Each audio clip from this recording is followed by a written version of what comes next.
नमस्कार दोस्तों, स्वागत है आप सभी का हमारे YouTube चैनल आलोक ज्ञान गंगा में। मित्रों, हम हाजिर हैं एक प्रेम कहानी love for ever contract marriage का दूसरा भाग लेकर के। अगर आपने इस कहानी का पहला भाग अभी तक आपने नहीं सुना है तो डिस्क्रिप्शन में मैंने उसका लिंक दे दिया है, वहां से इसको सुनने से पहले इसके पहले भाग को अवश्य सुनें। तो चलिए अब दूसरा भाग शुरू करते हैं। इससे पहले कि मित्रों आप हमारी कहानी में खो जाएं, अगर आप हमारे चैनल पर पहली बार विजिट कर रहे हैं तो कृपया चैनल को सब्सक्राइब कर लें, बेल आइकन को प्रेस कर लें ताकि इस तरीके की कहानियां जो हर रोज मैं लेकर के आता हूं उसका नोटिफिकेशन सबसे पहले आप तक पहुंचे। तो चलिए कहानी को शुरू करते हैं। जैसा कि नकुल ने सोचा था ठीक वैसा ही सीन उसके घर पर तैयार था। उसके डैडी सेठ कुंदन लाल उसकी मां सावित्री पर बरस रहे थे। पिछले दरवाजे से नकुल को चुपके से विदा करने के बाद सावित्री देवी फिर से सेठ कुंदन लाल के पास आ गई। पता नहीं नकुल कहाँ घूम रहा होगा, ना जाने किस हाल में होगा। मुझे तो सोचकर ही चिंता हो रही है। जैसे ही सावित्री ने यह बात कही कि कुंदन लाल ने गुस्से में लाल आंखें करके उनकी तरफ घूरा तो सावित्री सहम गई। आग बरसाती हुई आंखों से उन्हें देख करके सेठ कुंदन लाल बोले, यह तुमने ही उसे बिगाड़ा। तुम्हारे अत्यधिक बेजा लाड प्यार का यह सब नतीजा है जो आज यह दिन देखना पड़ रहा है मेरी वजह से। हाँ, हमेशा तुम उसे मेरे खिलाफ भड़काती रहती हो, जिससे उसे ऐसा महसूस होता है कि उसे केवल तुम ही चाहती हो और मैं उस पर जुल्म करता हूँ। तुम जिम्मेदार हो इस पोजीशन की। मैंने ऐसा कब किया जो आप मुझ पर ऐसा आरोप लगा रहे हैं? मैं सच कह रहा हूँ, अगर वह नहीं मिला तो यह चिंता वाली बात है। तुम क्या सोचती हो मुझे उसकी चिंता नहीं है? अगर ध्यान से सोचो तो यह काम किसी साजिश का हिस्सा भी हो सकता है। हमारे दुश्मन बहुत हैं। अगर हमारे किसी दुश्मन के हाथों में पड़ गया तो उसका क्या हाल होगा तुम अंदाजा नहीं लगा सकती। और यह भी हो सकता है कि हमारे किसी दुश्मन ने उसको मेरे खिलाफ भड़काया हो और उसके मन में इतना जहर भर दिया हो तभी वह भाग गया हो। सावित्री देवी आश्चर्य और डर के मिश्रित भावना से परेशान होकर के सुनती रही। अब उन्हें भी डर लगने लगा कि कहीं उन्होंने नकुल को जाने की इजाजत दे करके गलती तो नहीं कर दी। अगर वास्तव में वो किसी मुसीबत में फंस गया तो सेठ कुंदन लाल बड़ी बारीक नजरों से सावित्री देवी के मुंह की तरफ देख रहे थे और अंदाजा लगाने की कोशिश कर रहे थे कि सावित्री को नकुल के बारे में पता है कि नहीं। लेकिन सावित्री के मनोभाव से उन्हें कुछ भी अंदाजा नहीं लग पाया। वह फिर से अपनी बात कहने लगे, बिजनेस में इतने कंपटीशन होते हैं कि हर कोई एक दूसरे से आगे निकलना चाहता है। हमारी साख अच्छी है, हमारा काम अच्छा चल रहा है तो हजारों दुश्मन पैदा हो गए हैं और नकुल हमारा एक मजबूत सहारा है। ऐसे में उसका ना होना हमारे बिजनेस को तगड़ा झटका दे सकता है। लेकिन तुम इस बात को समझो तब ना। सुनिए जी, आप मुझ पर बार बार यह आरोप क्यों लगा रहे हैं? आपने तो शुरू से ही उसके साथ अच्छा बर्ताव नहीं किया। कौन कहता है कि मैंने अच्छा व्यवहार नहीं किया? अगर उसके सामने हम मीठी मीठी बातें नहीं करते तो क्या उसको प्यार नहीं करते हैं? ज्यादा नाज नखरे करने से बच्चा बेकार हो जाता है। नाजुक लड़कियों की तरह बनकर बच्चा क्या कर सकता है? तुम खुद ही बताओ। उसे सेल्फ डिपेंड बनाने के लिए मैंने उसके साथ ऐसा व्यवहार किया, लेकिन तुम पर इन बातों का कोई असर नहीं पड़ेगा। काफी रात हो गई है, सवेरे मैं उसकी गुमशुदा की रिपोर्ट दर्ज करवा दूंगा। जाओ तुम भी आराम करो और खुशियां मनाओ। हो सके तो घी के दिए जला देना कि तुम्हारा लाडला आजादी की सांस ले रहा होगा। मैं तो सबको जेल में डाले हूँ ना। ऐसा कह करके कुंदन सेठ लंबे लंबे डग भरते हुए चले गए। सावित्री देवी खड़ी ताकती ही रह गई, फिर अपने कमरे में चली गई। दीवार पर नकुल का फोटो टंगा हुआ था। सावित्री देवी उस पर फोटो के पास जा करके खड़ी हो गई। फोटो पर हाथ फिराते हुए उनकी आंखों में आंसू भर आए और वे ठंडी सांस भरते हुए कहने लगी, ना जाने कहाँ होगे तुम इस समय। भगवान तुमको कुशलता से रखे मेरे लाल। वेदांश और अहाना के चेहरे भी लटके हुए थे। नकुल के होने से उनको बहुत आराम था। ना जाने कितनी ही बार नकुल ने उनकी गलतियों को छुपाया था, मार पड़ने से बचाई थी और उनके बदले में अपने आप डांट फटकार सह ली थी। उसके चले जाने से उन लोगों को ऐसा लग रहा था कि जैसे उनके ऊपर से किसी की स्नेह भरी छत्र छाया हट गई है। सब अपनी अपनी सोच में और अपने अपने हिसाब से दुख मना रहे थे। कुल मिलाकर के माहौल बहुत ही गमगीन था। अगले ही दिन एरिया के थाना इंचार्ज विक्रम सिंह के पास सेठ कुंदन लाल रिपोर्ट दर्ज करवाने के लिए पहुंच गए। आपने पता किया है, कहीं अपने किसी दोस्त के यहाँ तो नहीं चला गया आपका बेटा? नहीं जी, उसके एक दोस्त से मैंने फोन करके पता कर लिया है, वह उनके किसी के पास नहीं है। क्या घूमने फिरने का ज्यादा शौकीन है वह? दोस्तों के साथ लंबे टूर पर निकल गया होगा। चेहरे से ही काइयां नजर आते इंस्पेक्टर ने जब ये हुई बात पूछी तो कुंदन लाल के तन बदन में आग लग गई और वो खींचे हुए स्वर में बोले, इंस्पेक्टर साहब, मेरे बेटे को कोई दोस्त और रिश्तेदार ऐसा नहीं बचा है जहां हमने पूछ नहीं लिया।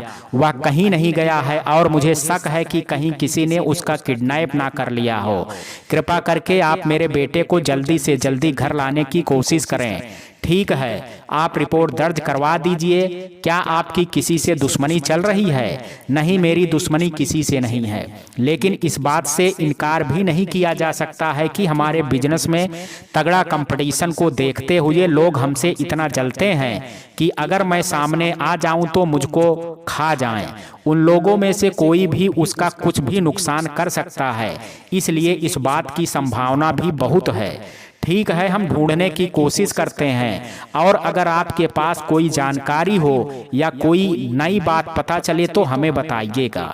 बहुत जल्द से हम आपके बेटे को ढूंढने का प्रयास करेंगे। ठीक है सर, टेक केयर। थोड़ी ही देर बाद ट्रेन की मंजिल आ गई, क्योंकि उसे तो यहीं तक पहुंचना था, इसलिए उसे यहीं रुकना था और मानसी को भी यहीं पहुंचना था। बाकी इन दोनों लोगों की मंजिल का कोई ठिकाना ना था और कहां जाना है यह भी नहीं पता था, लेकिन अब उनकी मजबूरी थी, इससे आगे ट्रेन जा नहीं सकती थी, इसलिए मानसी के साथ साथ वे दोनों भी स्टेशन पर उतरे। उन दोनों के चेहरे पर मायूसी पसरी हुई थी, जिसे मानसी ताड़ रही थी। नकुल ने अपना बैग लिया और मानसी के पास आकर के बोला, आंटी जी, आपका बहुत बहुत शुक्रिया। अब मैं जा रहा हूँ, आपको मैं कभी नहीं भूलूंगा। अभी तक तो मैं यह समझता था कि दुनिया बहुत खराब लोगों से भरी हुई है और इस दुनिया में कोई अपना नहीं है, चाहे वह सगा बाप ही क्यों ना हो। लेकिन आपको देख करके अब मुझे समझ में आया कि दुनिया में अच्छे लोग ज्यादा हैं, जो हमारे कोई नहीं लगते हैं। वे आपकी तरह अनजान लोगों को भी प्यार कर सकते हैं, बिना किसी लालच के मदद कर सकते हैं। अगर कभी मौका मिला तो आपसे दोबारा जरूर मिलूंगा।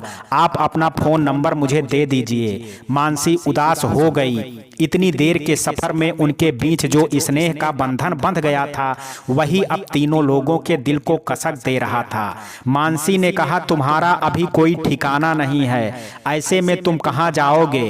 तुम मेरे साथ चलो, तुम्हारा कोई ना कोई इंतजाम मैं करवा दूंगी। नहीं आंटी, वैसे भी आपको बहुत तकलीफ दी है। ऐसा कह करके नकुल चलने का उपक्रम करने लगा। तिरछी आंखों से उसने प्रत्युषा की ओर देखा, जो सकपकाई सी खड़ी थी। उसे यही नहीं पता था कि क्या करना है और कहां जाना है। अब वह तेज कदमों से स्टेशन के बाहर टैक्सी स्टैंड पर जाने लगा। मानसी वहीं बेंच पर बैठ गई। उसने पहले फोन कर दिया था, उसका ड्राइवर कार लेकर के आ गया। वह मानसी के पास आया और उसका सामान उठा करके कार की तरफ ले जाने लगा। मानसी ड्राइवर के पीछे चल दी। अब प्रत्युषा को होश आया। उसने देखा कि नकुल जा रहा है तो वह उसके पीछे दौड़ी और जोर से चिल्लाकर बोली, ओए, धीरे नहीं चल सकता? देखता नहीं कि मैं पीछे आ रही हूँ? थक गई हूँ, इतना तेज नहीं चल सकती। नकुल ने मुड़ करके जवाब दिया, तुम्हारा ठेका नहीं लिया है हमने। तुम्हारी मर्जी हो और जो मर्जी से आए वह करो। अब हमारे रास्ते अलग अलग हैं। मैंने तुम्हारा बहुत साथ दिया, अब मेरा पीछा छोड़ो और मुझे चैन से रहने दो। सच में तुमको मुझसे कोई मतलब नहीं है और तुम मुझसे मुझसे पीछा छुड़ाना चाहते हो? प्रत्युषा ने गंभीर आवाज में पूछा। हाँ, मैं सच में तुमसे पीछा छुड़ाना चाहता हूँ, यह कह करके नकुल आगे चल दिया। उसने पीछे घूम कर नहीं देखा। प्रत्युषा को नकुल से ये उम्मीद नहीं थी। वह वहीं खड़ी की खड़ी रह गई और उसकी आंखों से तेज आंसू आने लगे। मानसी यह सारा तमाशा देख रही थी। शायद उसे यही उम्मीद थी। मानसी ने उसके पास आकर के कहा, बेटी तुम मेरे साथ चलो और बिल्कुल भी फिक्र मत करो। अगर तुम्हें मुझ पर भरोसा है तो। जिस इंसान से कोई उम्मीद लगाए और वह इंसान उस उम्मीद को तोड़ दे तो फिर गुस्से का कोई छोर नहीं रहता। प्रत्युषा के मन को ठेस लगी थी। वह गुस्से में मानसी के पास चली गई और कार में बैठ गई।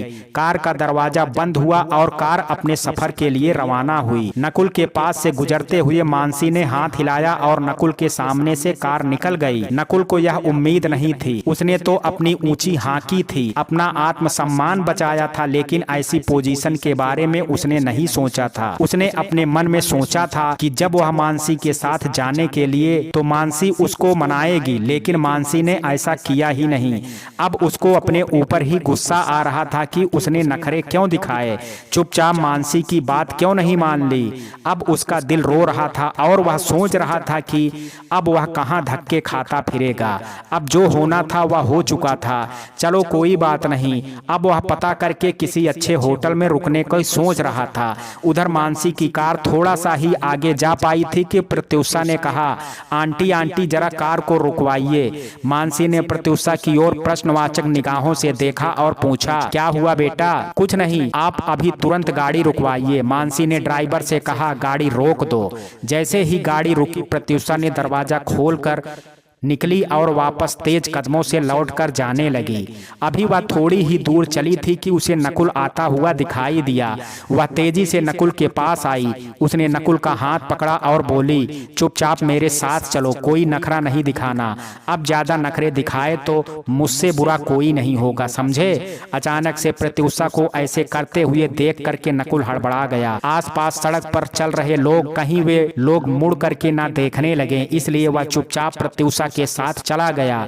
चलो बैठो, आदेश भरे स्वर में प्रत्युषा ने कहा और नकुल किसी आज्ञाकारी बच्चे की तरह चुपचाप पिछली सीट पर बैठ गया। प्रत्युषा भी उसी के साथ बैठ गई। यह नाटक देख करके मानसी मुस्कुराने लगी। शायद इस बात की भी उसे उम्मीद थी, शायद यह भी मालूम था कि कुछ ऐसा ही होगा, इसलिए उसने नकुल को ज्यादा नहीं मनाया था। और अब तो पूरा सिद्ध हो चुका था कि ये दोनों पक्के नौटंकीबाज हैं। कार अब फिर से सड़क पर दौड़ने लगी। काफी देर तक सड़क पर दौड़ने के बाद गाड़ी शहर के बाहर के एरिया में आ गई। अब यह ड्राइवर गाड़ी को कहां लिए जा रहा है, प्रत्युषा मन ही मन में सोच रही थी। लेकिन सड़क के किनारे खड़े हुए हरे भरे पेड़ों और दूर में क्षितिज में बिखरे हुए हरियाली से ढके पर्वतों को देख करके उसे बहुत सुकून मिल रहा था। थोड़ी देर के बाद वे लोग एक आलीशान बंगले के सामने थे। वहां आसपास और भी खूबसूरत बंगले बने हुए थे। काफी दूर से देखने पर हरी भरी पर्वतमाला की गोंद में ये बंगले गुलदस्ते की तरह मालूम पड़ रहे थे। बंगले की सुंदरता देख करके प्रत्युषा का मन मोर नाच उठा। मानसी उतर करके खड़ी हो गई और प्रत्युषा व नकुल से कहा, आओ बच्चों, तुम्हारा स्वागत है, चलो। दोनों आज्ञाकारी बच्चों के सामान उतर करके उसके पीछे चल दिए। ड्राइवर ने मानसी का सामान ले जा करके अंदर रख दिया।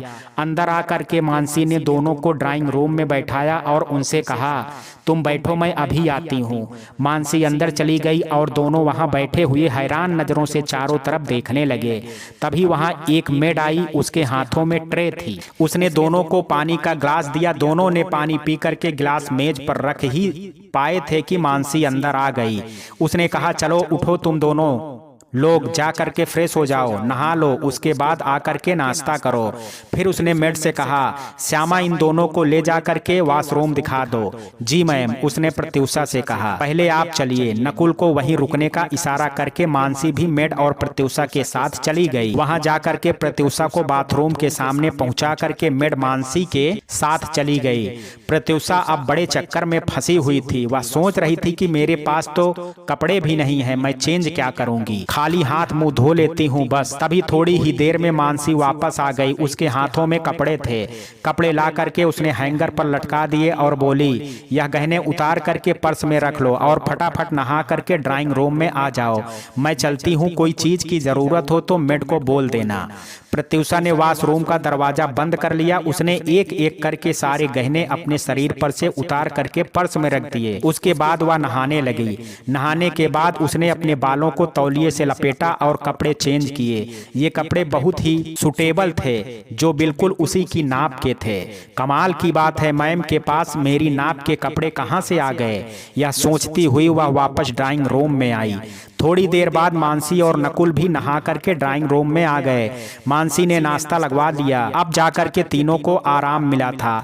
तीनों ने नाश्ता किया। उसके बाद मानसी बोली, चलो मैं तुम दोनों को तुम्हारे रूम दिखा दूं, आराम कर लो, उसके बाद मिलते हैं और सोचते हैं कि अब क्या करना है। ओके आंटी, प्रत्युषा और नकुल ने कहा और मानसी ने उन्हें उनके रूम दिखा दिए। मन को सुकून और आरामदायक जगह मिलने के बाद चैन की नींद आती है। यह नकुल को अब पता चला। रात भर जागने के कारण उसकी आंखों में नींद भरी हुई थी। मनपसंद और भरपूर नाश्ता करने के बाद वह जो घोड़े बेच करके सोया तो उसे टाइम का पता ही नहीं चला कि कितनी देर तक सोया रहा। वह तो और भी सोता रहता, लेकिन दरवाजे पर खटखटाने की आवाज से उसकी नींद खुली। उसने उठ करके दरवाजा खोला तो देखा कि मेड खड़ी हुई थी। यह कल वाली मेड नहीं थी। 20-21 साल की पतली दुबली सांवली सी लड़की मुस्कुराती आंखों से उसे देख करके बोली, चलिए मैडम जी आपको बुला रही हैं, लंच का टाइम हो गया है। लंच का टाइम हो गया? अभी तो मैंने नाश्ता किया ही था। आपने अभी नाश्ता नहीं किया था। जरा घड़ी की तरफ देखिए कि आप कितनी देर तक सोते रहे। नकुल ने घड़ी की तरफ देखा और चौंक पड़ा।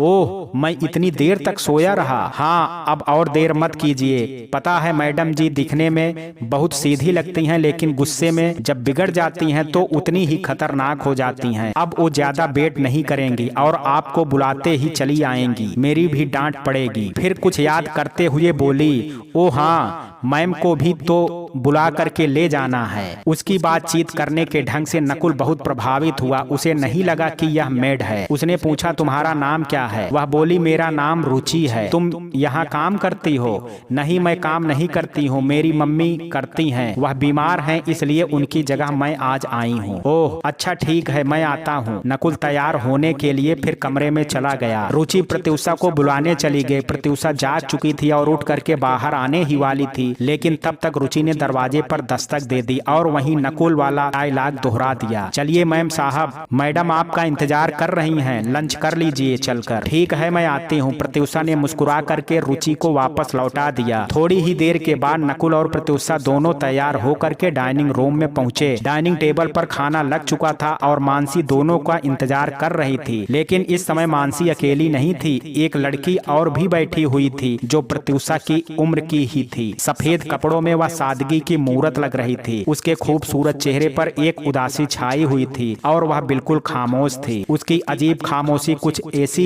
एक्स्ट्रा नॉर्मल लग रही थी कि जिसे देख करके कुछ कुछ बेचैनी सी होने लगी। उसकी आंखों में एक सूनापन था, इसे देख करके एहसास हो रहा था कि वह यहाँ मौजूद हो करके भी जैसे मौजूद नहीं है, कहीं और खोई हुई है। उस लड़की के नए नक्श बरबस ही ध्यान खींच रहे थे।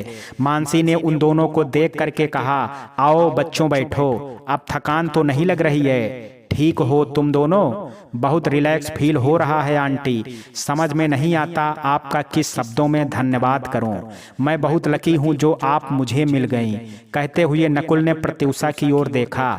प्रत्युषा ने समर्थन में सिर हिलाया और बोली, आंटी सच बात है, अगर आप हमें नहीं मिली होती तो हमारा क्या हाल होता हम बता नहीं सकते हैं। खास तौर से मेरा तो बहुत बुरा हाल होता।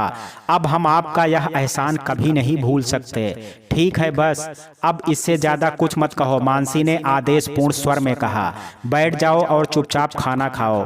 दोनों चुपचाप खाना खाने के लिए बैठ गए। उन्होंने नोटिस किया कि टेबल पर स्वादिष्ट व्यंजन सजे हुए थे। इनको बनाने में निश्चित रूप से बहुत मेहनत की गई थी। पूरा घर सुरुचिपूर्ण ढंग से सजा हुआ था। कोने कोने से नफासत झलक रही थी। जैसा मानसी का स्वभाव था वैसा ही आभास उसके घर से भी हो रहा था। चारों तरफ एक आरामदायक शांति थी, लेकिन खाना खाते समय दोनों लोगों ने नोटिस किया कि मानसी के चेहरे पर जो मुस्कान है वह स्वाभाविक नहीं है। ऐसा लगता है कि उसने जबरदस्ती ही मुस्कान ओढ़ रखी है और इसके पीछे कोई गहरी दर्द की कहानी है।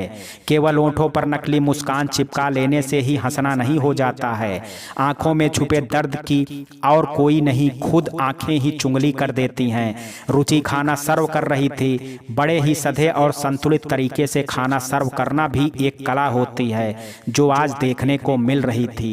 खाना खाते समय सब चुपचाप ही रहे। उसके बाद रुचि डाइनिंग टेबल को साफ करने लगी।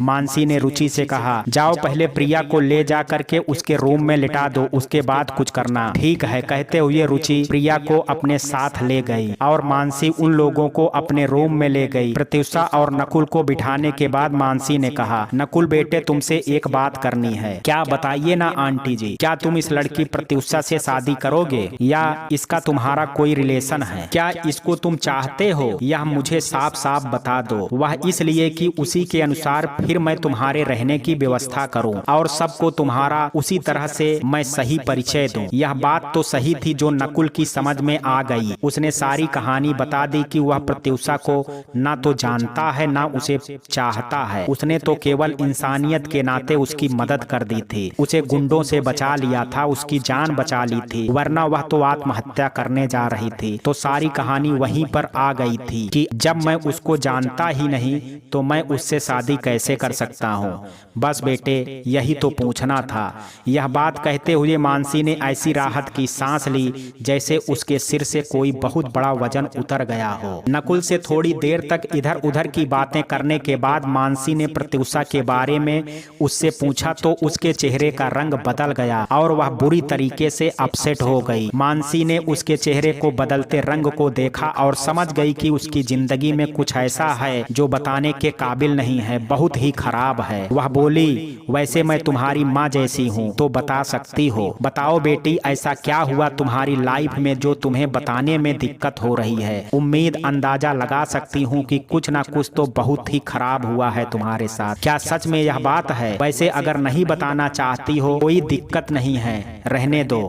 लेकिन प्रत्युषा जानती थी कि वह मानसी के लिए एकदम अजनबी है। भला आजकल के जमाने में किसी अनजाने की कोई क्या मदद करेगा, वह भी बिना किसी मतलब के। लेकिन मानसी ने किया और अपने घर में भी शरण दी, जबकि आजकल कोई बिना जान पहचान के घर में भी ना घुसने दे। अब जानने के लिए पूछना तो जरूरी ही था ना। उसके पीछे भी उनका इरादा शायद यही था कि दोनों कहीं गलत ना फंस जाएं। अब प्रत्युषा की आंखों में आंसू भर आए। कुछ देर तक तो उसे आवाज ही नहीं निकली। बहुत मुश्किल से फिर वह बोल पाई, भाई क्या बताऊं आंटी, सचमुच मेरी लाइफ में बताने के लायक कुछ नहीं है। मैं एक लड़के से प्यार करती थी, उसने मुझे धोखा दे दिया। इस पर डैडी ने मेरी शादी करनी चाहिए। बारात आ गई पर मैं किसी दूसरे से शादी नहीं कर पाई, इसलिए मैं चुपके से निकल आई। ओह, यह तो बहुत बुरा हुआ तुम्हारे साथ। तुम्हारे हिसाब से देखो तो सही है, लेकिन अगर सामाजिक दृष्टि से देखो तो तुम्हें ऐसा नहीं करना चाहिए था। कुछ भी काम करने से पहले थोड़ा बहुत सोच समझ लिया जाता है। तुम्हें पता नहीं है तुम्हारे इस कदम का तुम्हारी पूरी फैमिली और समाज पर क्या फर्क पड़ेगा। इसका एहसास तुम्हें बाद में होगा। बाकी सब तो बाद में पता चलेगा, लेकिन जो साइड इफेक्ट थे वह तो अभी से ही नजर आने लगे थे। देखा नहीं था स्टेशन पर, और ये खुद भी तो अपनी जिंदगी खत्म करने पर तुली हुई थी। यह साइड इफेक्ट क्या कम है? नकुल ने अपना ज्ञान बघारा।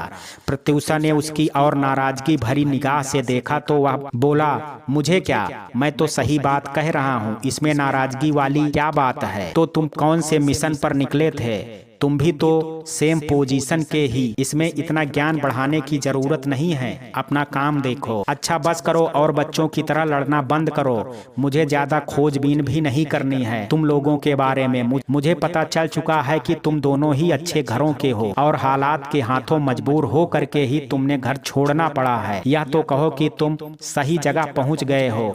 अब जाकर के आराम करो, इसके बाद सोचेंगे कि तुम्हारे लिए क्या हो सकता है। मानसी नकुल और प्रत्युषा के बारे में बहुत कुछ सोच रही थी और जो अभी तक उसने सोचा था वह उनको भी बता देना चाहती थी। वह समझाने वाले स्वर में बोली, अपने को बिजी रखने के लिए काम करना जरूरी है। अपने पैरों पर खड़े हो जाओ तो कोई समस्या नहीं हो रहेगी। खुद स्टैंड हो करके बाहर निकल कर चलना फिरना, फिर देखो दुनिया क्या कैसी है। अपने ढंग से जियो, कोई समस्या नहीं है, कोई परेशानी नहीं है, अपनी जिंदगी अपनी है। मानसी की बातों से नकुल और प्रत्युषा दोनों ही खुश हो गए। मानसी ने देखा कि अब तक रुचि डाइनिंग टेबल को साफ करके और बाकी सारा काम निपटा चुकी थी। वह बोली, देखो जिंदगी का संघर्ष क्या होता है। ये रुचि पढ़ने में इतनी तेज है, इतनी संजीदा लड़की है, लेकिन इसकी किस्मत देखो। इसका बाप सरकारी नौकरी करता है, उसके बावजूद इसकी माँ सुनंदा को घर से निकाल दिया। बेचारी ज्यादा पढ़ी लिखी नहीं थी, अब उसमें उसका क्या दोष है। जब उसने शादी की तब पता तो था ही कि वह थोड़ा सा ही पढ़ी लिखी है, लेकिन तब उसने कर ली क्योंकि उसकी भी तो नौकरी नहीं लगी थी। शादी होने के बाद कुछ सालों में ही उसकी नौकरी लगी तो उसके दिमाग सातवें आसमान पर उड़ने लगे। उसे अपने ही ऑफिस में काम करने वाली औरत पसंद आ गई, वह उसके साथ रहने लगा। तब सुनंदा आंखों में खटकने लगी, उसको खर्चा पानी देना भी बंद कर दिया। अब वह एक लड़के और लड़की को लेकर के दर दर भटकने लगी।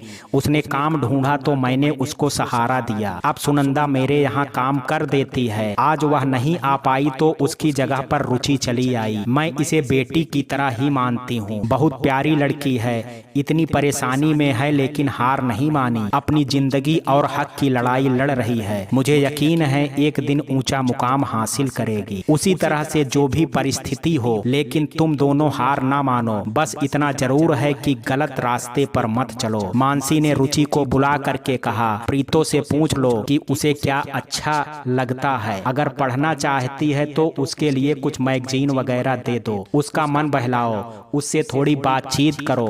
सुनंदा को कॉल कर देना, अगर वह फ्री हो गई हो तो उसको और अपने भाई अमन को बुला लेना। अभी मुझे तुम्हारी सबकी जरूरत पड़ेगी। चरण भी अपने घर पर गया हुआ है और भजन काका को इतनी फुर्सत ही कहाँ है। प्रत्युषा टीवी में न्यूज वगैरह देखना चाहे तो देख ले, बाद में संडे को प्रोग्राम बनाते हैं घूमने फिरने का। ठीक है मैडम जी, रुचि प्रत्युषा से बोली। चलिए मैम, आपको घर दिखाते हैं और वह पॉइंट्स में आपको दिखाती हूँ जहाँ से बाहर का नजारा खूबसूरत दिखता है। प्रत्युषा अभी तक मानसी की बातों को सुन रही थी। वो उसकी शानो शौकत, संजीदा और सुलझा हुआ व्यवहार देख करके उससे बहुत ही प्रभावित थी। जब उसने रुचि को प्रत्युषा के साथ रहने के लिए कहा तो वह और भी खुश हो गई। अब वो रुचि को मेड नहीं बल्कि एक बहादुर लड़की के रूप में देख रही थी। एक ऐसी लड़की जो कठिन और विपरीत परिस्थितियों में भी संघर्षरत है। फिर याद आया कि वह तो अपनी पढ़ाई भी कर रही है। हालात के हाथों मजबूर होने वाला इंसान कभी नौकर या गुलाम नहीं होता है, वह अपने मन का राजा होता है। अपना टाइम पास करता है, बस उतने ही दिनों के लिए किसी के इशारे पर नाचने के लिए मजबूर होता है। प्रत्युषा रुचि के साथ चली गई। मानसी ने नकुल से कहा, आओ तुम मेरे साथ चलो, मैं तुमको कुछ दिखाती हूँ। अच्छा चलिए। नकुल मानसी के साथ चल पड़ा। पहले मानसी कुछ उदास थी लेकिन अब कितना खुश लग रही थी। कितनी जल्दी इनका मूड चेंज हो जाता है, नकुल अपने मन में सोच रहा था। वह मानसी के साथ चल पड़ा। मानसी का शानदार घर, खूबसूरत सजावट, खुशनुमा माहौल नकुल के मन को अपनी तरफ खींच रहे थे। नकुल का मन कह रहा था कि बस अब तू यहीं रह, तुझे कहीं नहीं जाना है, इस जगह से कोई अच्छी जगह नहीं है। मानसी एक कमरे के सामने जाकर के रुकी। यह बड़ा सा कमरा था, खूबसूरत सजावट थी और कमरे में बड़े साइज के बेड पड़े थे जिस पर एक लड़की लेटी हुई थी। उसके मुंह पर दुपट्टा ढका हुआ था। नकुल चौंका। यह तो वही लड़की थी जो डाइनिंग टेबल पर बैठी हुई थी, लेकिन उस लड़की ने एक बार भी नकुल की तरफ अब तक आंख उठा करके नहीं देखा था। वह तो कहीं किसी और ही दुनिया में खोई हुई लग रही थी। उसने तो नकुल की ओर एक नज़र तक नहीं डाली थी। इस बात से नकुल को जैसे अपमान हो गया हो। उस कमरे में वही लड़की बैठी हुई थी। मानसी ने पुकारा, प्रिया देखो कौन आया है। प्रिया ने झटके से नकुल की ओर देखा। ऐसा लगा जैसे वह नकुल को पहचानने की कोशिश कर रही हो। राहुल, प्रिया की आवाज से नकुल चौंका। तुम राहुल ही हो ना?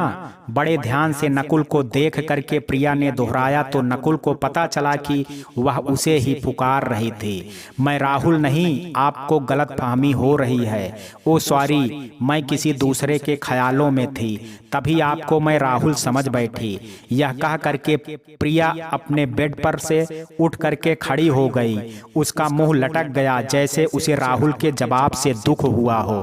फिर उसने पीछे मुड़ करके भी नहीं देखा कि कमरे में कौन खड़ा है कौन नहीं। वह खिड़की के पास जा कर के खड़ी हो गई और बाहर झांकने लगी। उसका यह व्यवहार नकुल की समझ से परे था। खाने के समय भी तो यह लड़की बैठी थी, लेकिन उसने एक बार भी नकुल की ओर नहीं देखा था। आमतौर पर जब कोई अजनबी घर में आता है तो घर के सभी सदस्य उसके बारे में जानने के लिए बेचैन हो जाते हैं, लेकिन यहाँ ऐसा कुछ भी नहीं था। इतनी देर वहाँ साथ बैठे रहने के बाद भी इसने अभी ऐसे जाहिर किया जैसे अभी देखा हो। क्या यह पागल है? ऐसा लग रहा है जैसे अपने आपे में ही नहीं है। उसने मानसी की ओर देखा और पूछा, आंटी जी यह क्या मामला है और यह कौन है?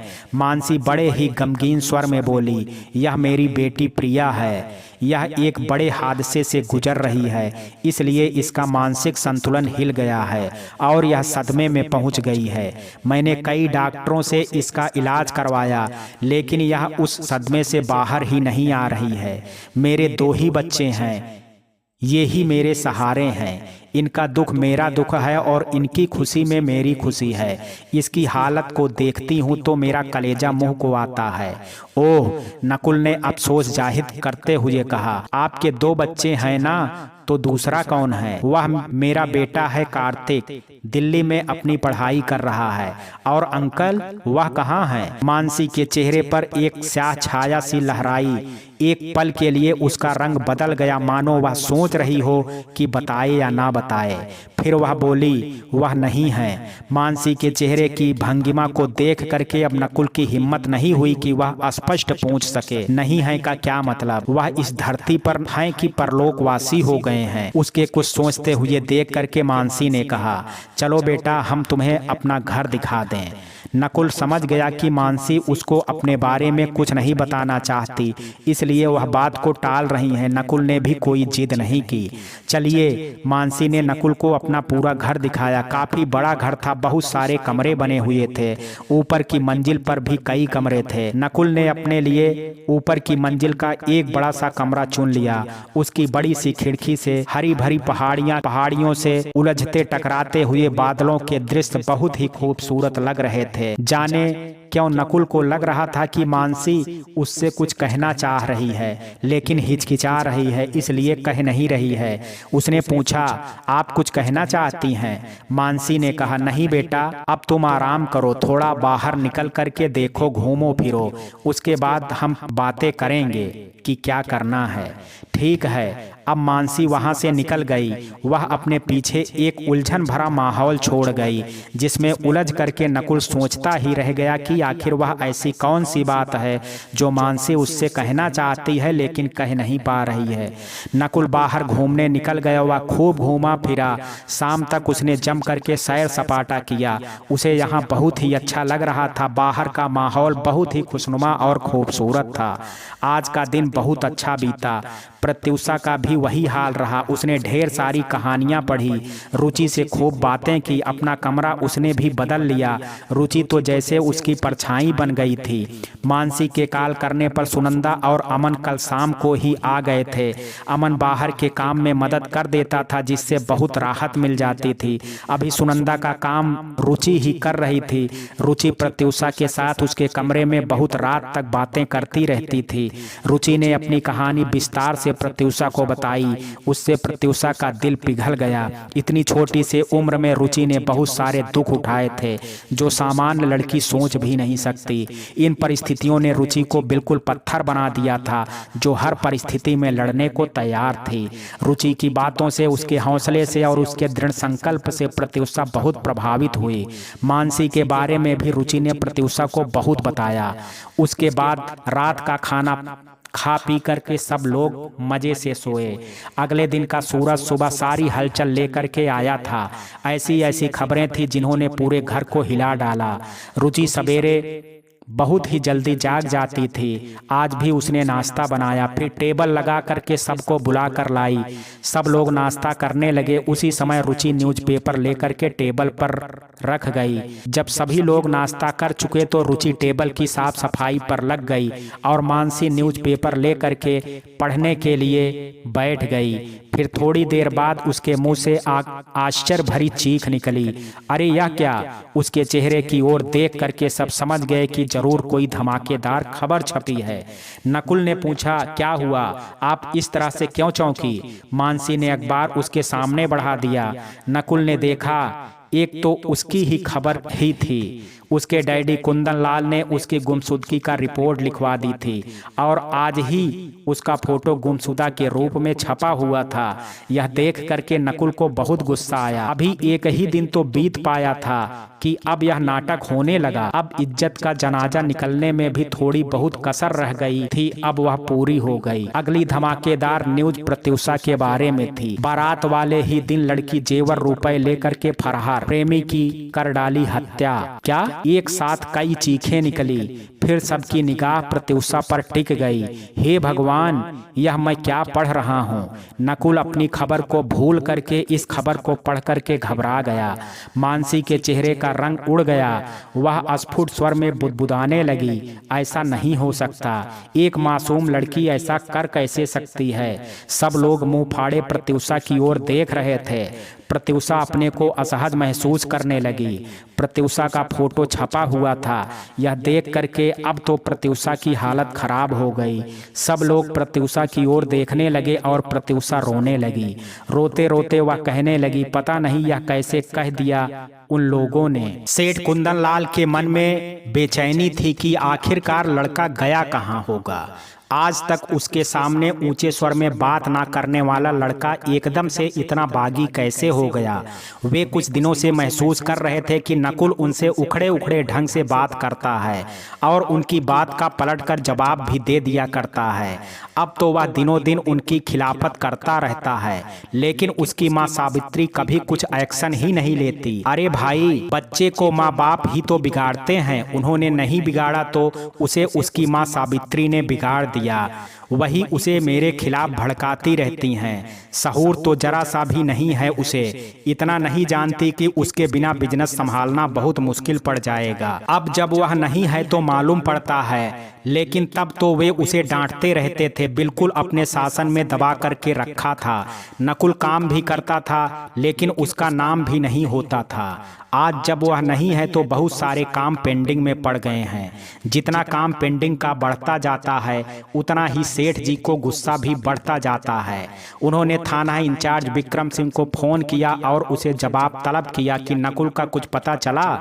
उधर से विक्रम सिंह ने बताया, अभी पूरा पता तो कुछ नहीं चला, लेकिन थोड़ा थोड़ा सुराग मिला है। उससे बहुत बड़े रहस्य का भंडाफोड़ होने वाला है। कहानी कुछ उलझी हुई मालूम पड़ती है। वह कैसे? सेठ जी उलझन भरी आवाज में कहा, मैं कुछ समझा नहीं। साफ साफ बताइए, क्या पता लगाया है अभी तक? स्टेशन के पीछे सीसीटीवी फुटेज कैमरे में वह दिखा है और उसके साथ एक लड़की भी दिखी है। व्हाट? अब चौंकने की बारी सेठ कुंदन लाल की थी। हाँ सेठ जी, उसके साथ एक लड़की दिखी है। वह दुल्हन के कपड़ों में है और दुल्हन का ही मेकअप किए हुए है। वे दोनों भागते हुए जा रहे हैं। सेठ साहब, आपके बेटे को कोई लव अफेयर चल रहा था। आप राजी नहीं हो रहे होंगे। ऊंच नीच गरीब अमीर के चक्कर का होगा बस। आजकल का लड़का है, जोश में था, उसने आपसे छुपा करके भाग करके शादी कर ली है। ऐसा नहीं हो सकता है सेठ जी, ऐसा ही है। अगर आपको यकीन नहीं होता है तो आप यहाँ आइए, मैं आपको दिखाता हूँ। मैं अभी वहीं तो देख रहा था। इसके अलावा स्टेशन के सीसीटीवी फुटेज भी मंगवाए हैं, वो भी बस आने वाला है। आप आ जाइए तो आपको भी दिखाता हूँ। मुझे उम्मीद है बहुत जल्दी ही सारा केस हल हो जाएगा। अब तो सेठ कुंदन लाल जी के हाथों के तोते ही उड़ गए। यह तो बिल्कुल अनहोनी हो गई। अब क्या होगा? जो बात वे नहीं चाहते थे वही हो रहा है। वे अपने हिसाब से नकुल की शादी करना चाहते थे, जिससे उनके बिजनेस को नई ऊंचाइयां मिले। लेकिन आजकल की औलाद घोर कलयुगी हो गई है। उसे अपने माँ बाप से तो कोई मतलब ही नहीं है। उसे तो अपना बस स्वार्थ ही साधना है। बस अपनी इच्छाएं पूरी होनी चाहिए। अपनी ऐश परस्ती मौज मस्ती चाहिए बस। अब माँ बाप जाएं भाड़ में, उनसे क्या लेना देना है। उस नकुल को क्या पता कि यह कारोबार मैंने कितनी मुश्किल से खड़ा किया है। दोनों हाथों में सिर थाम करके सेठ जी वहीं धम्म से बैठ गए। एक तो यह चिंता थी कि लड़का मिल नहीं रहा है, दूसरे यह भी आफत लग गई साथ में। अब यह तो पता चल गया कि वह कुशल है, लेकिन साथ में यह लड़की और शादी का क्या चक्कर है। अगर यह रंजीत और नीलम को पता चल गया तो क्या होगा। अभी रंजीत से उसने कितनी बड़ी रकम ली है, उसे जब पता चलेगा। अब नीलम की शादी नकुल से नहीं हो पाएगी और नकुल की शादी तो पहले से हो चुकी है, तो वह तिलमिला जाएगा और तुरंत ही बदला लेने के लिए सोचने लगेगा। इतना सीधा तो वह नहीं है, वह गुस्से में चोट खाया हुआ नाग की तरीके हो जाता है। हर हालत में वो नुकसान पहुंचाने की कोशिश करेगा। नकुल की शादी के बारे में पता चलेगा तो वह हम लोगों के खिलाफ हो जाएगा। वह तो तुरंत ही रुपए मांगने लगेगा। अभी ऐसी पोजीशन नहीं है कि उसके पैसे दे दूं। अचानक में शेयर बेचने पड़े तब तो बहुत घाटा हो जाएगा, मैं तो बर्बाद हो जाऊंगा। ये सब बातें सोचते सोचते कुंदन सेठ ने फैसला किया कि वे जान लड़ा देंगे, लेकिन नकुल की शादी अपने हिसाब से ही करेंगे। यह सब कुछ प्रोग्राम अच्छी तरह से चल रहा था कि तब तक अचानक बीच में धूमकेतु की तरह यह लड़की कहां से टपक पड़ी। हे प्रभु रक्षा करो, तुम्हारा ही सहारा है, आसरा है। इस नकुल को दिमाग सही कर दो प्रभु, इसे घर वापस भेज दो, वरना मैं तुम्हारे चरणों में सिर पटक पटक करके अपनी जान दे दूंगा। पर हाँ, परिस्थिति आदमी को कितना जल्दी बदल देती है, यह कुंदन सेठ को देख करके मालूम पड़ रहा था। थोड़ी देर पहले सावित्री को फटकारने वाले अब भगवान जी से मिन्नतें कर रहे थे। लड़की की बात सोच करके सेठ जी का दिमाग खराब होने लगा। पता नहीं नकुल ने उस लड़की से शादी पहले ही कर ली या उसी दिन की। इतना तो निश्चित है कि शादी उसी दिन की, वरना सीसीटीवी कैमरे में दुल्हन के कपड़े क्यों आते और वो लड़की उसके साथ ही क्यों दिखाई दी है, और साथ में दोनों भाग रहे थे, तो जाहिर सी बात है कि उनके पीछे कुछ ना कुछ मुसीबत जरूर लगी होगी। कौन उनको दौड़ा रहा था, किसके डर से भाग रहे थे, ये सवाल तेजी से सेठ जी के दिमाग में ठोकर मारने लगे। अब उनसे नहीं रहा गया। उन्होंने अपने ड्राइवर को कार निकालने को ऑर्डर दिया और थोड़ी ही देर में थाने पहुंच गए। विक्रम सिंह उन्हीं का इंतजार कर रहे थे। उन्हें देखते ही वह उठा और बोला, आइए आइए सेठ जी, बोलिए क्या लेना पसंद करेंगे। मैं यहाँ खाने पीने नहीं आया हूँ, सेठ कुंदन लाल जी ने खींचते हुए कहा। वह सीसीटीवी फुटेज दिखाइए, बातें कर रहे थे वह दिखाइए मुझे। ठीक है, आइए बैठिए। थोड़ी ही देर में विक्रम सिंह और सेठ कुंदन लाल सीसीटीवी कैमरे की फुटेज देख रहे थे। सचमुच उसमें जैसा विक्रम सिंह ने बताया था वैसा ही था। नकुल और वह लड़की दोनों स्टेशन के अंदर दाखिल हो गए। उसके बाद की सीसीटीवी फुटेज विक्रम सिंह ने मंगवा ली थी, वह शुरू हुई और उसमें जो हाई वोल्टेज ड्रामा दिखा उसे देख करके सेठ जी की और इंस्पेक्टर विक्रम सिंह की आंखें आश्चर्य से चौड़ी हो गई। विक्रम सिंह और कुंदन सेठ ने सपने में भी नहीं सोचा था कि ऐसे ऐसे सीन देखने को मिल जाएंगे। सीसीटीवी कैमरे में साफ साफ दिख रहा था कि नकुल और वो लड़की दोनों बहुत जल्दी जल्दी स्टेशन के प्लेटफार्म पर आए और वहां आने के बाद लड़की एक बेंच पर बैठ गई। थोड़ी बातचीत के बाद नकुल दूसरी बेंच पर बैठ गया। उसके बाद लड़की के आसपास कुछ लड़के टहलते हुए दिखाई दिए। दिख रहा था कि उनमें से एक लड़का उस लड़की से बात कर रहा है। थोड़ी देर के बाद दो लड़के और आते हैं और फिर एक लड़का किसी से फोन पर बात करता है। उसके बाद दो बाइक पर और लड़के आते हैं। यह क्या चल रहा है, विक्रम सिंह ने हैरत से कहा। लड़की के शरीर पर कितने जेवर दिखाई दे रहे हैं और देखने से ही मालूम पड़ रहा है कि ये सब लड़की का जेवर लूटने के चक्कर में है, या शायद कोई और भी कारण हो सकता है, पर वह तो पता नहीं। अचानक लड़की रेलवे स्टेशन ट्रैक की ओर भागती है। उसका इरादा सुसाइड करने को लग रहा था। उसे नकुल जा करके पकड़ता है। लड़की अपने आप को छुड़ाती है, आसपास भीड़ जुड़ जाती है। उसके बाद शायद दोनों आपस में कुछ डिसाइड कर लेते हैं। फिर दोनों एक चलती हुई ट्रेन पर बैठ जाते हैं। उनके पीछे पीछे वो लड़के भी दौड़ करके आते हैं, पर ट्रेन छूट जाती है। अब पता चल गया। विक्रम सिंह का चेहरा चमकने लगा। वह उत्साहित होकर के बोला, अब बहुत जल्दी आपका बेटा मिल जाएगा, बस थोड़ा ही धीरज रखना पड़ेगा।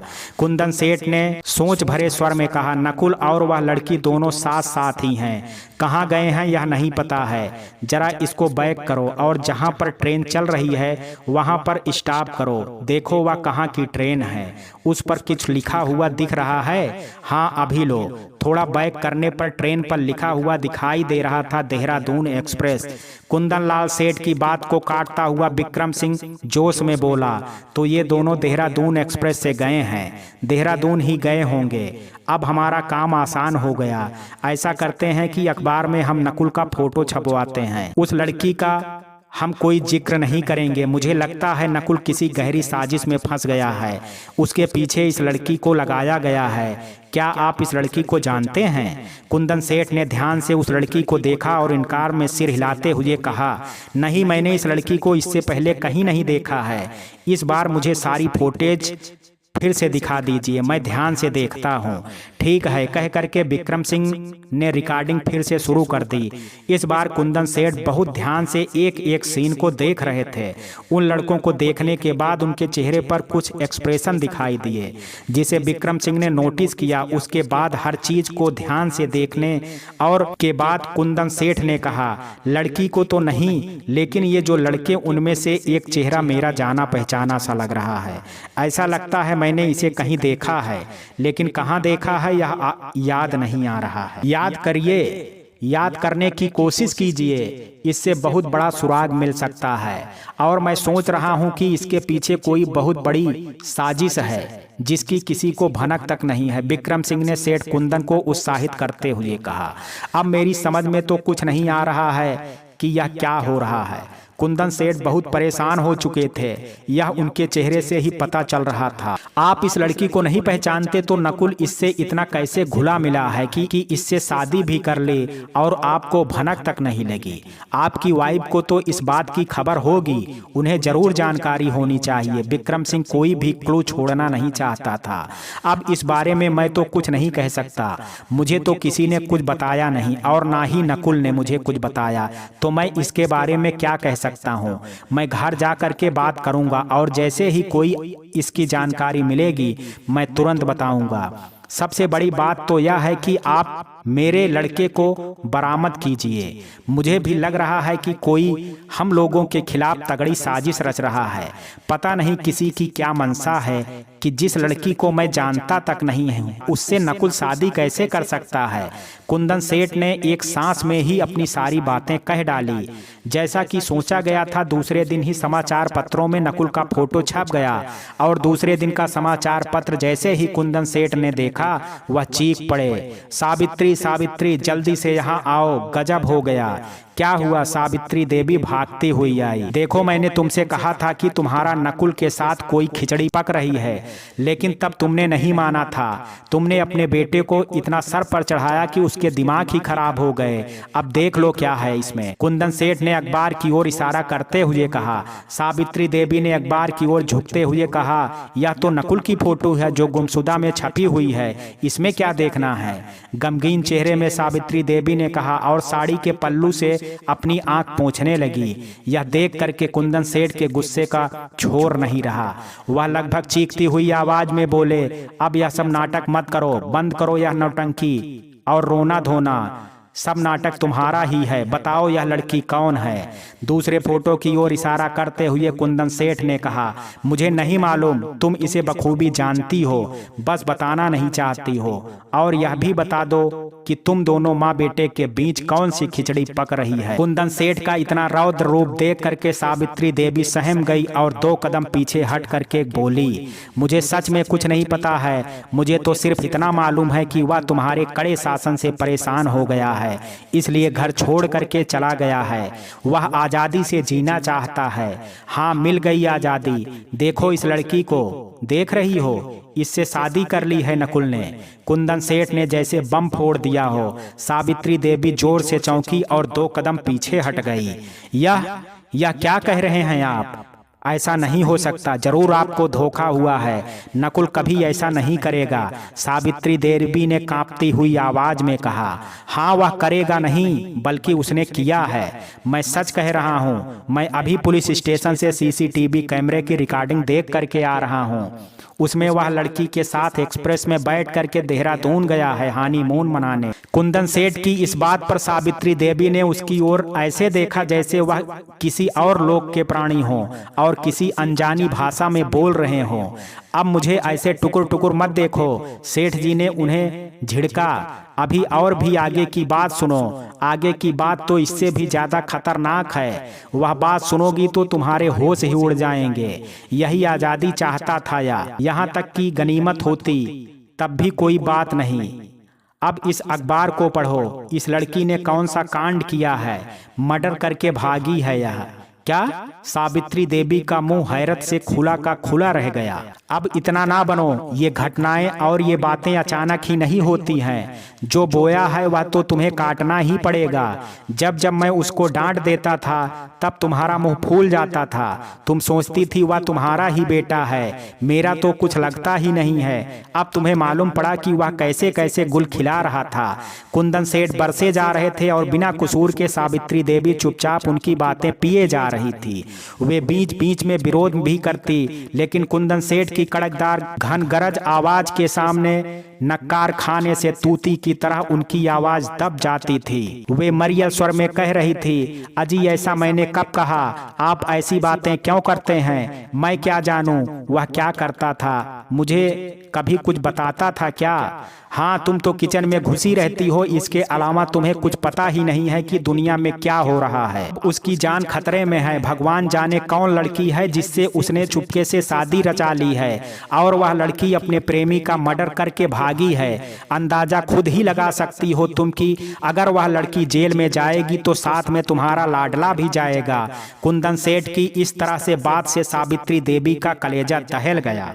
हे भगवान, अब क्या होगा? सावित्री देवी ने कांपती हुई आवाज में कहा। उनका दिल जोर जोर से धड़क रहा था। वे मन ही मन में भगवान से अपने बेटे की सलामती के लिए दुआएं मांग रही थी। उनकी इस भाव भंगिमा को देख करके कुंदन सेठ का पारा और चढ़ गया। वह और भी ज्यादा नाराज हो करके बोले, अब यह नाटक रहने दो, बहू की आगवानी का इंतजाम करो। तुम्हारा बेटा बहू 1-2 दिन में आने ही वाले हैं। जेल की हवा खाएंगे तब बेटे बहू की आरती उतारना, थाली में दीपक सजाकर जेल में मिलाई करने जाना, क्योंकि 1-2 दिन में ही नकुल और वह लड़की पकड़ में आ जाएंगे। सावित्री देवी ने उनके मुंह लगना उचित नहीं समझा और वे अंदर चली गई। वे अंदर जाकर के बेड पर गिर गई और चुपचाप रोने लगी। उन्हें अपने बड़े बेटे नकुल पर ज्यादा स्नेह था, क्योंकि वह सहनशील भी बहुत था और उनकी बात को समझता था। उससे वह दोनों छोटे वेदांश और अहाना तो मस्त मौला थे। उन्हें अपने काम से काम रहता था, घर, कॉलेज, खाना पीना, यार दोस्त, पिकनिक, बस इसके अलावा उन्हें कुछ पता नहीं था। घर में बोझिल माहौल बन गया था। सेठ जी को शुरू से ही संदेह था कि सावित्री देवी उनकी खिलाफत करती रहती हैं। सावित्री देवी को यही शिकायत थी कि वे नकुल के साथ भेदभाव करते हैं। इसी बात को लेकर के उन दोनों में अक्सर लड़ाई झगड़ा होता रहता था। आज भी वही हाल हुआ और अब दोनों अपनी अपनी जगह पर उड़ रहे थे। इस शानदार और भव्य बंगले की बात ही अलग थी। ये बंगला मशहूर बिजनेसमैन रंजीत सिंघानिया का था। बिजनेस वर्ल्ड में वह लोमड़ी की तरह चालाक और बाज की तरह तेज नजर का माना जाता था। जहां पर सब लोग प्रेजेंट टाइम की बात करते हैं, वहीं पर वह 10 साल आगे की सोच करके चलता है। अपने प्रतिद्वंदियों को कड़ी टक्कर दे करके उसने बहुत कम समय में ऊंचाइयां हासिल कर ली। इस बात का उसे फक्र भी है। उसकी एकमात्र बेटी नीलम में उसकी जान बसती है। इसका भी कारण है, वह उसको अपने भाग्य की लक्ष्मी मानता है। नीलम के जन्म से पहले उसकी हालत बहुत ही खराब थी। शादी के कई साल बीत जाने के बाद भी उसके यहाँ कोई संतान नहीं हुई। काफी पूजा पाठ, मन्नत और दवा दुआ के बाद नीलम का जन्म हुआ। उसके बाद फिर कोई संतान नहीं हुई। नीलम के जन्म के बाद से ही उसके भाग्य का सितारा उदय होने लगा। उसने जिस काम में हाथ डाला वह सफल हुआ। वह मिट्टी भी छूता तो वह सोना बन करके उसकी श्री को दिन दूनी रात चौगनी बढ़ाती थी। इस सौभाग्य की वजह से वह नीलम को ही मानता था। नीलम की एक इच्छा पर वह 100 जान निछावर हो जाता। उसकी पत्नी जब तक उसको टोकती थी, लेकिन बाप बेटी दोनों पर कोई असर नहीं होता था। कुंदन सेठ से उसकी दोस्ती पुरानी थी। दोनों दोस्तों का किस्सा एक सा था। कुंदन तो बहुत गरीबी झेल करके आए थे। एक सी पोजीशन में कड़ा संघर्ष दोनों ने झेला था। आने वक्त में दोनों ने एक दूसरे की मदद की थी, जिससे उनकी दोस्ती और भी गहरी हुई थी। आज दोनों की दोस्ती सफलता की ऊंचाइयों पर थी। यहाँ पर रंजीत के लिए खुशी की बात यह थी कि उसकी बेटी नीलम कुंदन सेठ के बेटे नकुल को बहुत पसंद करती थी, बल्कि बहुत प्यार करती थी। यह बात उसने बहुत पहले ही रंजीत को बता दी थी। रंजीत ने भी इस बात पर कोई ऐतराज नहीं किया, बल्कि उसे बहुत खुशी हुई, क्योंकि जब भी वह सोचता था कि नीलम बड़ी हो रही है, उसकी शादी करनी होगी, जब उसे यह ख्याल आता कि नीलम उसका घर छोड़ करके चली जाएगी, तो उसका दिल बैठने लगता था। लेकिन यहाँ पर ऐसी पोजीशन नहीं थी। कुंदन तो इसी शहर के थे। अगर वह नीलम की शादी नकुल से करता है तो वह नकुल को अपने यहाँ ही रख सकता है, जिसमें कुंदन को भी कोई प्रॉब्लम नहीं होगी। जब कुंदन ने अपने इस बात का जिक्र किया और शादी का प्रस्ताव किया तो कुंदन ने सहर्ष स्वीकार कर लिया।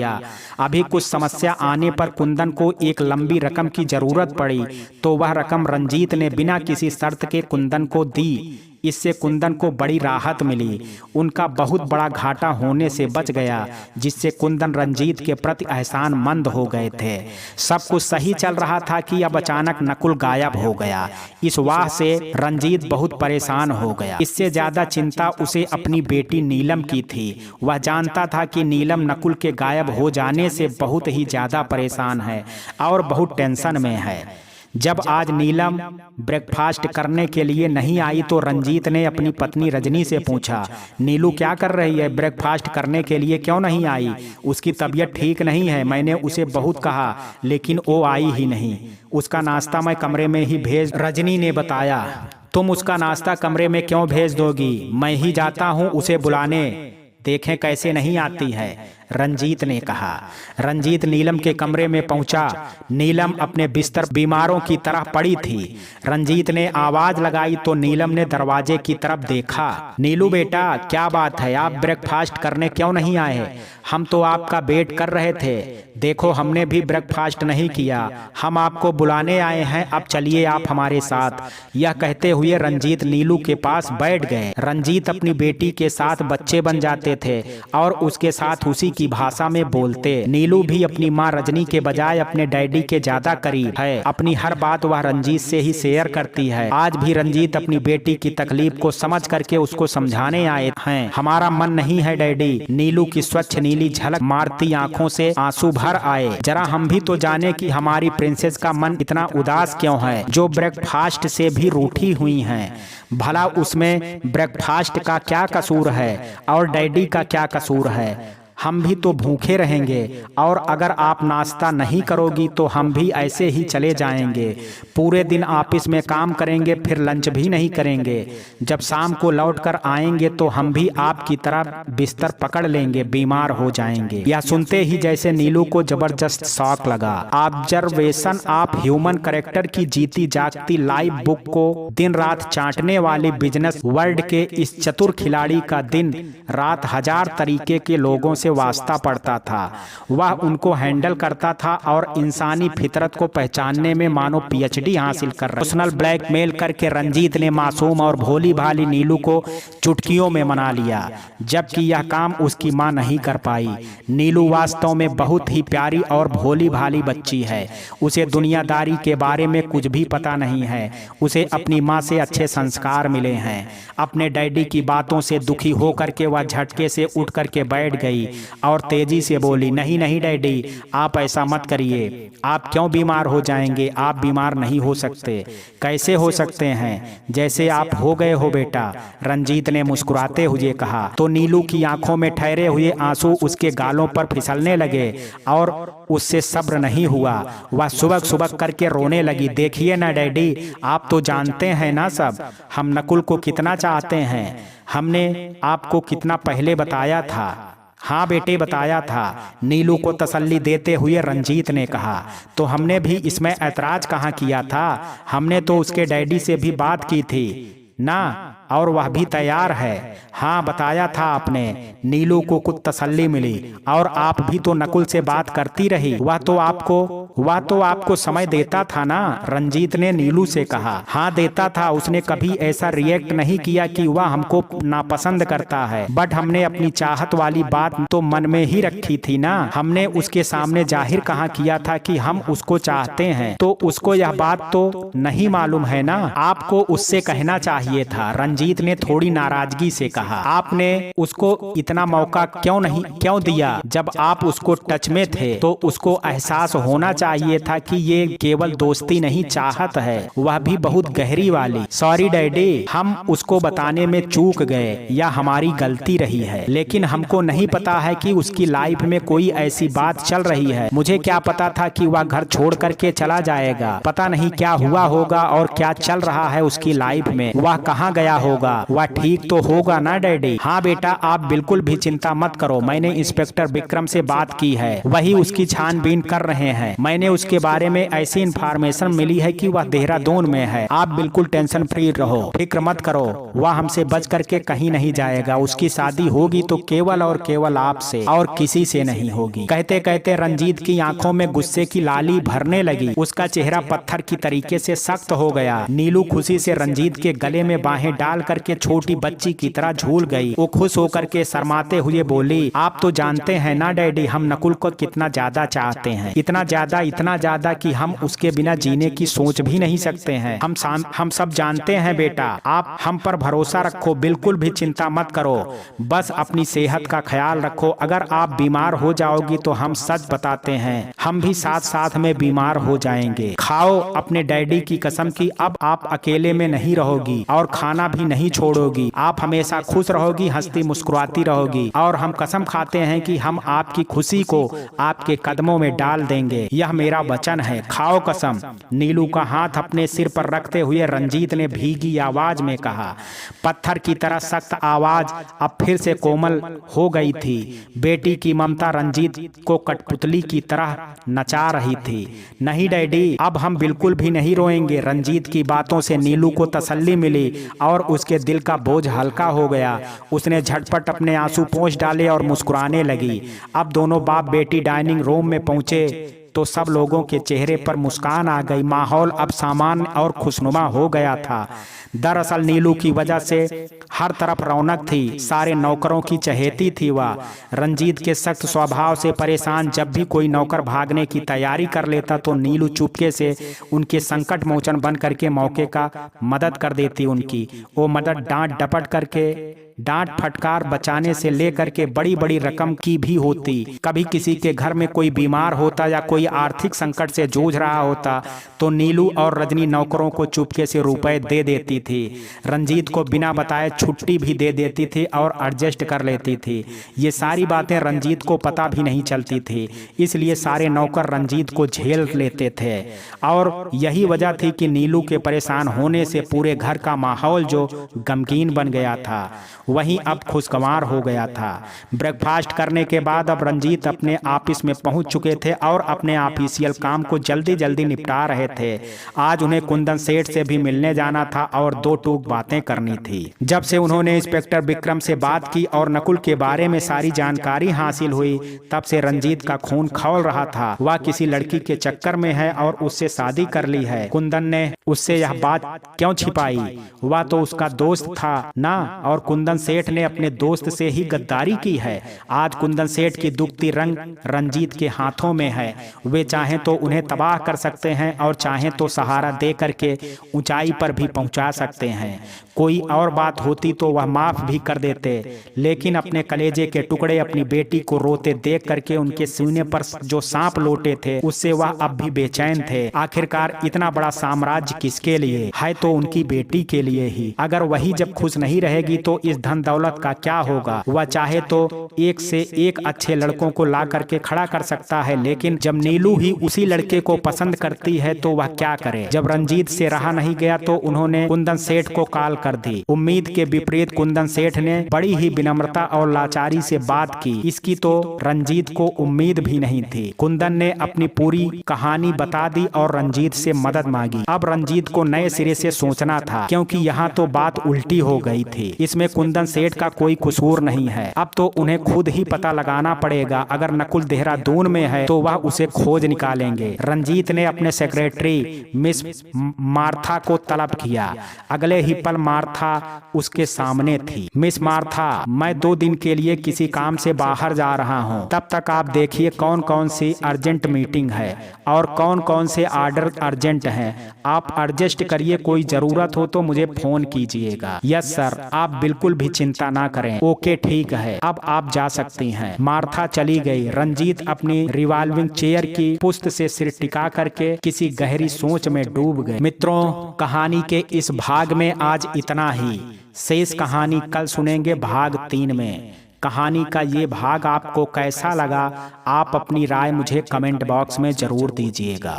वीडियो अगर पसंद आया हो तो वीडियो को लाइक, शेयर और चैनल को सब्सक्राइब करना ना भूलें। कल मिलते हैं कहानी के शेष भाग के साथ भाग 3 में। तब तक के लिए जय हिंद, जय भारत।